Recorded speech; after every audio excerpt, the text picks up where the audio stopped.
speech probably for about 5 hours. So we'll shoot from the hip most of it.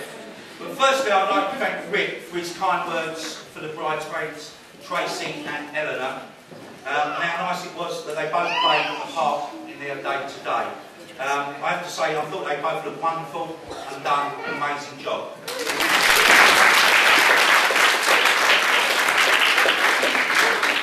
Secondly, on behalf of the best men, I would like to thank Karen and Rick for inviting us in to be a part of your party.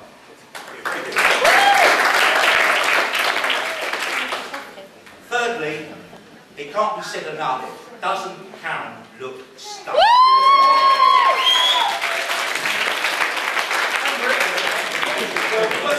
Speak about Rick, but I think we'll leave that. We're going to talk about his tailor. How did he ever get a suit that size? This speech is in several parts. Mostly because Nick, I don't even know if he didn't want to speak. No. And Spiffy don't stop speaking. So basically, this is where we're going to go from here. Before I hand you over to Marky and Spiffy, I've been looking at the rules of etiquette for best men and partners in crime. Now, with Karen and Rick's involvement, these are the rules of the best man speech.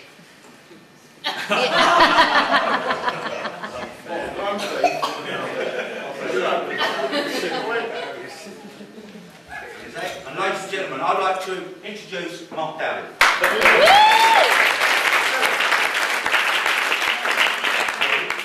Firstly, I've got to apologise that this part of the speech doesn't appear seamless. It's due to Chalky's insistence on change, and apparently he is all about him today. We only had a couple of hours to rehearse it. But it's been my task to do a little bit of digging on the history of these two.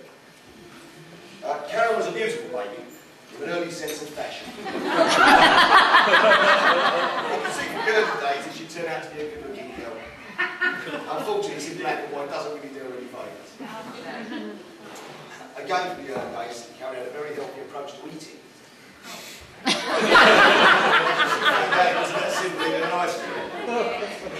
This was very short-lived though, because she soon moved on to Big Macs. Luckily, she brought herself just in time. She changed her interest from food to fashion.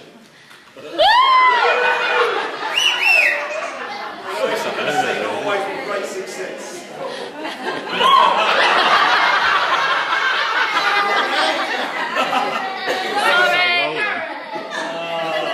As time moved on, she once again became the great looking girl we know today.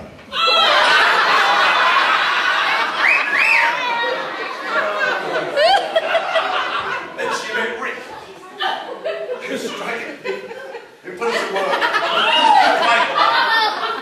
I'm sure you'll agree he's a very lucky man. In fact, he's probably the size of 2 men. Rick. Now, he was born around the turn of the century. It was soon clear for everyone to see this young lad would spend most of his early youth sitting on the naughty step.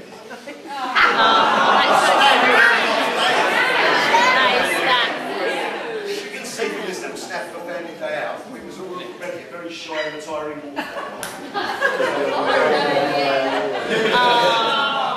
Look at her, Richard. Family days were generally a happy time.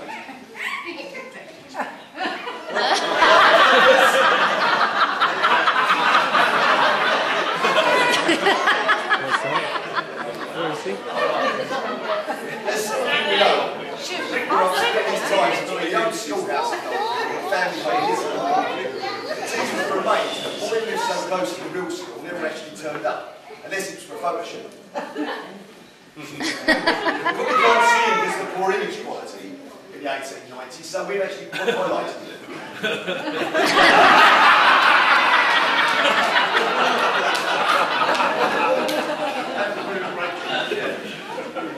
Rick soon moved on to become a sporting icon in his national Playboy, as you can see from this close-up. Although it's been said with his curly hair and faint tash, he looked so much like a Scouser. His mum used to frisk him every time he left the house in case he nicked something. Not many people will know that Rick has Italian connections, but if you look closely, it's very easy to spot. After all, how could someone this big young buck turn into a useless fat tub of lard? Sorry, Nick, that is genetic. So with Rick's lifestyle and health issues, to be honest, it's just nice to see him here still alive today. What about Karen and Rick as a couple?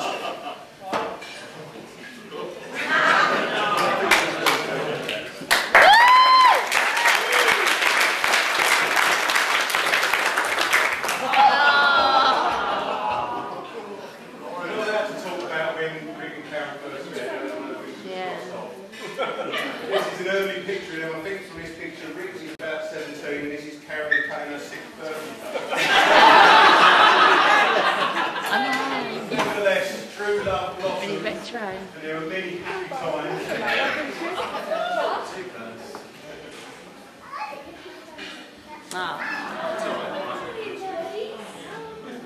Look at the dog, was this Rick with his sexy cow.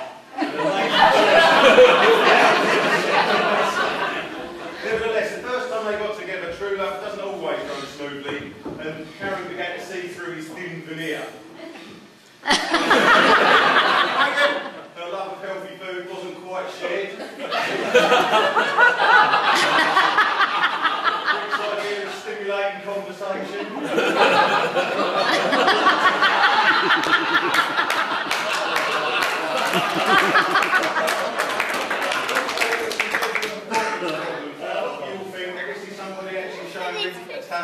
In fact, if you look closely at someone measuring the wedding tackle, that's all he wanted. So his idea of a good night out wasn't always there.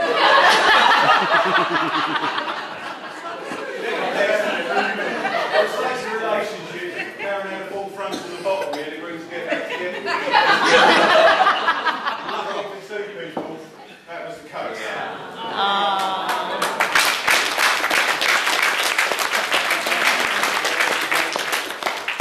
He spent 10 years persuading or asking Karen to marry him. For the most part, he just got a laugh and a chuckle in return and a light pat on the head, which she wandered off. But after years of wearing her down with almost Chinese water torture-like efficiency, she eventually said, with the patience of the saint, I do. And today is the result of that. Yeah. However, before the wedding, they were beginning to say,